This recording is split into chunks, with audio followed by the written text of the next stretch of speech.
할 때 열심히 이제 하고 싶은 그 마음 하나만 가지고 운동이라는 게 잘 안 돼요. 왜냐면 운동을 할 때는 그 운동하는 그 규칙을 잘 알아야, 그리고 자세를 잘 알아야 운동을 빨리 배우고 몸에 해롭지가 않아요. 운동을 하겠다고 헬스장 가서 무거운 거 막 들고 막 내가 하고 싶은 대로 막 하고 그러다 보면 오히려 몸이 망가져요. 지도자한테 이렇게 배워서 해야 돼요. 그리고 이 경기에 룰이 있는 뭐 축구나 야구나 이런 경기는 게임의 룰을 잘 알고 경기를 해야지 그냥 열심히 그냥 뭐 한다고 되는 게 아니지 않습니까? 신앙에도 마찬가지예요. 신앙에도 신앙생활을 딱 시작하면 내가 하나님을 누구보다 사랑해야지, 그 마음은 좋아요. 하지만 어떻게 해야 되는지를, 성경은 신앙생활을 어떻게 하기를 원하는지, 하나님은 나한테 무엇을 원하는지 항상 이렇게 내 생각의 해석이 아니라 하나님이 나를 보는 내 삶을 해석하셔서 진리의 말씀에 맞게 신앙생활을 해야 돼요. 이스라엘 백성들이 출애굽해서 하나하나 하나님을 알아갑니다. 그래서 이제 시내산에 와서 하나님 앞에 십계명을 받고 하나님과 언약을 하고 하나님이 어떻게 섬겨야 되는지를 가르쳐줘요. 지난주 우리가 몇 가지 살펴봤죠. 오늘은 이어서 살펴보려고 하는, 이들이 하나님의 이 언약을 깬 여러 가지 이유 중에 지난번에 이어서 말할 건 뭐냐면 2절하고 4절에 보면 그들이 우리를 애굽에서 인도하여 낸 이 모세가 없으니까 그 신을 만들어 달라라고 지금 아론한테 찾아옵니다. 그러니까 아론이 신을, 눈에 보이는 신을 만들어 달라고 하니까 아론이 얘기하는 거예요. 그래? 그러면 너희들 갖고 있는 귀고리, 금고리 이런 거 다 가지고 와. 그걸 녹여가지고 신상에다 부어 만들려고 하는 거죠. 가지고 오라는 거예요. 그래서 그거를 가지고 와서 금송아지를 만드는 일에 사용을 합니다. 근데 잘 보세요. 광야 생활하는 이들이 금고리, 귀고리가 어디서 났겠어요? 그리고 종을 입던 사람들이 금고리, 귀고리가 어디서 났겠어요? 이거는 이들이 출애굽할 때 하나님께서 너희 나올 때 그냥 빈손으로 나오지 말고 애굽 사람들한테 너 금고리, 은고리 니들이 가져갈 재물을 달라고 요구를 해. 그래서 일한 품값 달라고 한 것처럼 달라고 하라는 거예요. 그건 하나님이 주신 거예요, 말하자면. 하나님이 주게끔 다 뒤에서 움직이신 거예요. 이스라엘 너희는 달라고 요구만 해. 그럼 그들이 줄 거야. 왜 하나님이 이걸 가져가게 했을까요? 이거를 어디다가 쓰려고 하냐면 성막을 실제로 지을 때 그때 이 금과 은, 이 폐물을 가지고 와서 자원하는 마음으로 하나님께 드립니다. 하나님이 그들에게 주신 이유가 있어요. 너 하나 잘 먹고 잘 사는 게 아니라 이거 너 먹고 사는 데만 쓰지 말고 주의 일을 위해서, 하나님이 원하는 데 있어서 꼭 교회에만 드리라는 게 아니라 하나님이 원하는 데 있어서 이렇게 써라. 그것이 자녀일 수도 있고 이웃일 수도 있고 그 일을 위해서 쓰라. 그러고 주신 거예요. 그 장면이 우리 한번 볼게요. 먼저 출애굽기 12장 36절 한번 읽어보겠습니다. 여호와께서 애굽 사람들에게 이스라엘 백성에게 은혜를 입게 하사 그들이 구하는 대로 주게 하심으로 그들이 애굽 사람의 물품을 취하였더라. 자, 애굽 사람의 물품을 취하였죠. 자, 35장 29절 한번 보겠습니다. 마음에 자원하는 남녀는 누구나 여호와께서 모세의 손을 빌려 명령하신 모든 것을 만들기 위하여 물품을 드렸으니 이것이 이스라엘 자손이 여호와께 자원하여 드린 예물이니라. 이 예물이 뭐라고요? 저기 물품. 어디서 났어요? 출애굽할 때 나온 거예요. 하나님이 우리는 태어날 때 다 빈손으로 옵니다. 근데 부모님 일고는 재산 때문에 혜택을 받고 또 내가 직장과 사업을 해서 하나님께서 물질을 이렇게 많이 주셔요. 근데 그 물질을 어디다 쓰라는 거예요? 하나님 안에서 쓰기를 원하시는 거예요. 근데 이스라엘 백성들이 이거를 누구를 위해 쓰는 거예요? 우리를 위하여 우리의 신을 만드는 데 써달라는 거예요. 35장에서는요 자원하는 마음으로 즐겨냈어. 그걸 하나님의 나라를 위해서 이거를 쓰는 거예요. 근데 이들은 자기를 위해서 쓴 거고, 그 다음에 이들이 또 잘못한 게 뭐냐면은 이들이 아론에게 와가지고 우리를 위해 신을 만들려고 이렇게 요구하지 않습니까? 그렇게 해서 우리를 위해 신을 만들려고 하니까 아론이 뭐라고 얘기냐면, 그래? 그러면 야 제단을 만들자. 제단을 쌓자. 그리고 내일부터는 여호와의 절기를 우리가 삼자. 금송아지를 만들고 너희들이 생각하는 그 여호와 신이야. 절기를 만들자는 거예요. 내일부터. 그래서 다음날 어떻게 합니까? 다음날 그들이 막 번제를 드리고 화목제를 드리고 먹고 마시고 막 뛰어놉니다. 성경이 있어요. 그냥 볼까요? 제가 읽어드릴게요. 아론이 보고 그 앞에 제단을 쌓고 이에 아론이 공포하여 이르되 내일은 여호와의 절이니라 하니 이튿날에 그들이 일찍이 일어나 번제를 드리며 화목제를 드리고 백성이 앉아서 먹고 마시며 일어나서 뛰놀더라. 이렇게 이들이 하나님의 이름으로 지금 번제를 드리고 화목제를 드리고 이것을 절기로 삼는 거예요. 겉으로 볼 때는 하나님을 위한 절기지 않습니까? 하나님을 위한 제사지 않습니까? 근데 왜 하나님께서 이것에 대해서 화가 나시나요? 32장 7절에 하나님이 이 사건에 대해서 뭐라고 말씀하시냐면 내 백성이 부패하였다라고 말씀하셔요. 그러니까 하나님이 다 그들을 이제 쓸어버리겠다라는 이 말인데 이렇게 하신 사건이 있어요. 이게 언제냐면 창세기 6장에 가면 노아 시대 때에 하나님께서 그 당시의 사람들이 부패하여서 하나님께서 물로 심판하고 노아의 식구들 가지고 새롭게 시작합니다. 그래서 실제로 창세기 6장 12절에 보면 하나님께서 그들을 부패하였다 이렇게 표현하시죠. 같이 읽어볼게요. 시작. 하나님이 보신즉 땅이 부패하였으니 이는 땅에서 모든 혈육이 있는 자의 행위가 부패하였더라. 이때 부패했다라는 이 단어가 동일한 단어예요. 이들의 부패함은 겉으로 볼 때는 하나님을 위하고 제사 한번 잘못 드렸네 이 문제가 아니라는 거예요. 이들이 하나님이 어떤 분인지를 경험해서 알았잖아요. 그리고 언약을 하나님하고 세웠잖아요. 나 외에 다른 신을 지키지 마. 형상 만들지 마. 네, 우리가 하나님을 경험하고 하나님 어떤 분이 다 아는데 어떻게 그렇겠습니까? 하나님의 음성을 산에서 직접 들었는데 그 두려운 하나님 앞에 우리가 어찌 이 말씀을 안 지키겠습니까? 이렇게 다 알면서 모세가 더디 내려오고 하나님이 안 계신 것 같고 이러니까 자기들이 원할 때 자기들을 만족시킬 수 있는 그 여호와 하나님 말만 똑같다 뿐이지 그럼 자기들이 생각하는 하나님이에요. 이 창세기 6장의 노아 시대 때 이때에 하나님의 아들들이 어떻게 타락했어요? 내 눈에 보기 좋은 대로 여자들을 취해서 내 아내를 삼기 시작한 거예요.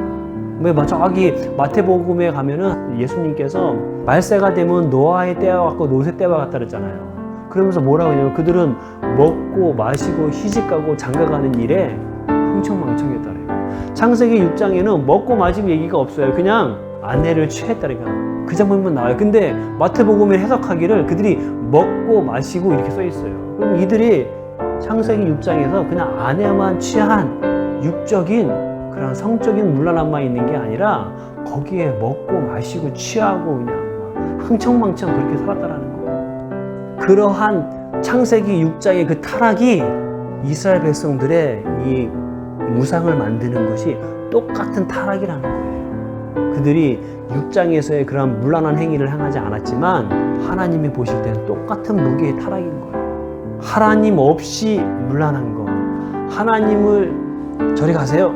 그리고 내가 원하는 내 신을 섬기는 이 깊은 이 완악함은 하나님 보시기에 똑같은 심판인 거예요. 그래서 창세기 6장에 다 물로 심판하고 노아의 8 식구를 새로 시작한 것처럼 하나님이 야 모세 내가 너하고 다시 시작할 거야.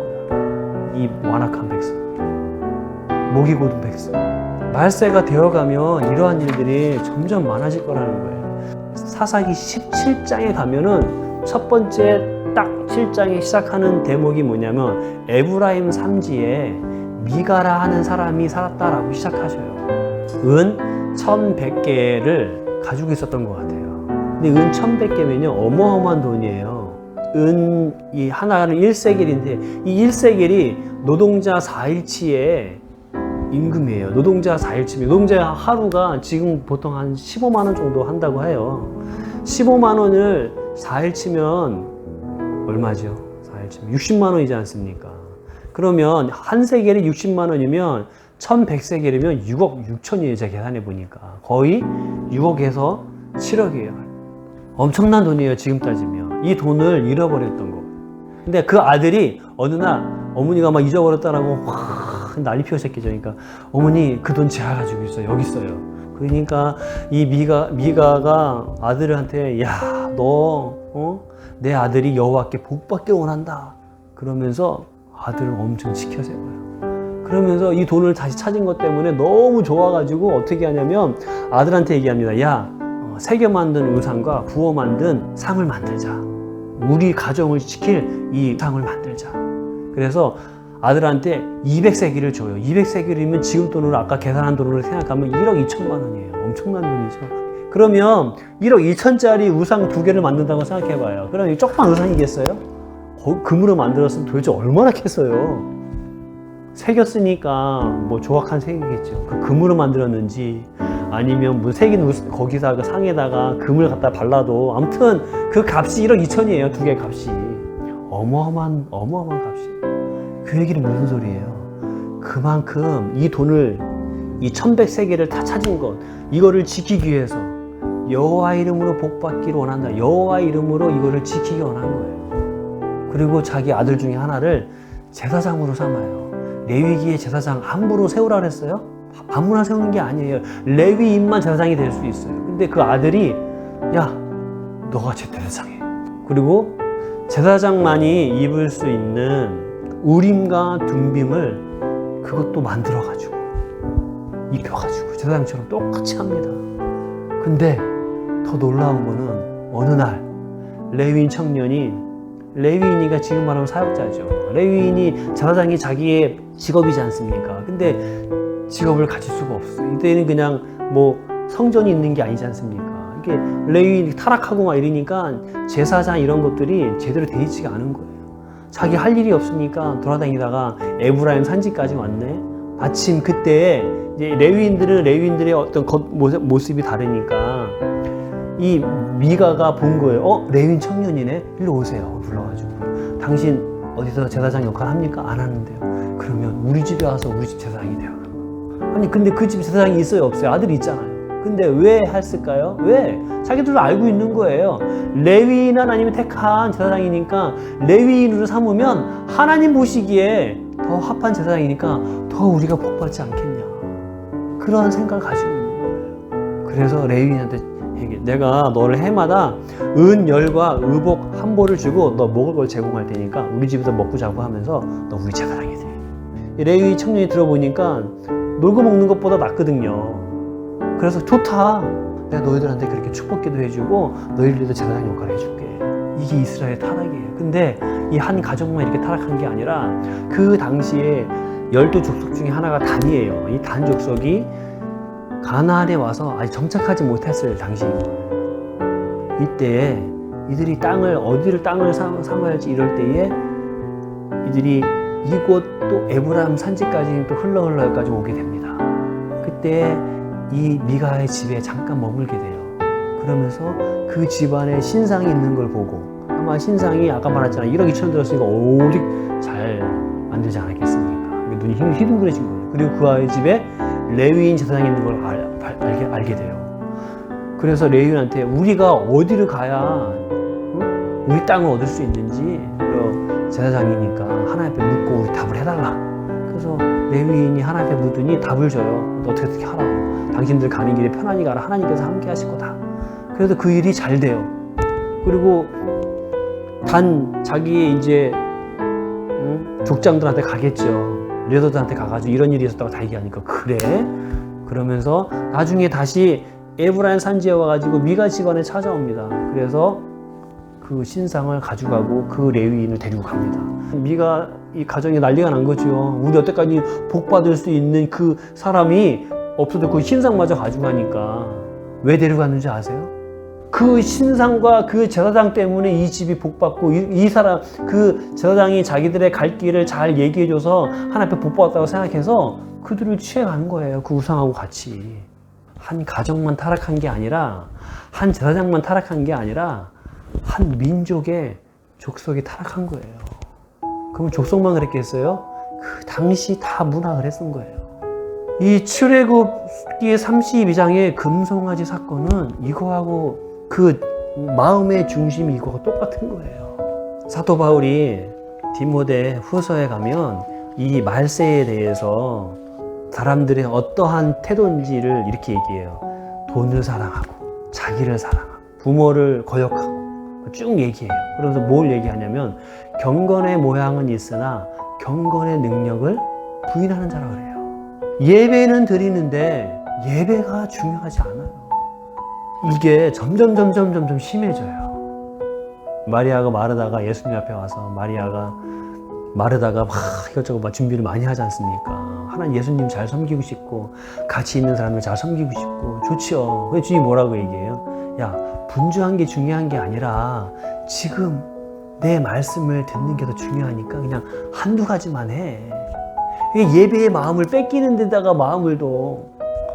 가끔 교회에서 이렇게 음식할 때 복날이어서 이제 우리가 이제 계속 먹지 않습니까? 그러면 그 권사님들이 오늘 한번 내가 솜씨도 발해가지고 목사님하고 우리 성도님들 잘 섬겨야겠다. 이런 열정적인 마음을 해가지고 주방을 맡은 권사님들이 그냥 집사님들 다 집중해. 그래가지고 막 내가 하는 대로 해. 그래가지고 하다 보니 일이 커져요.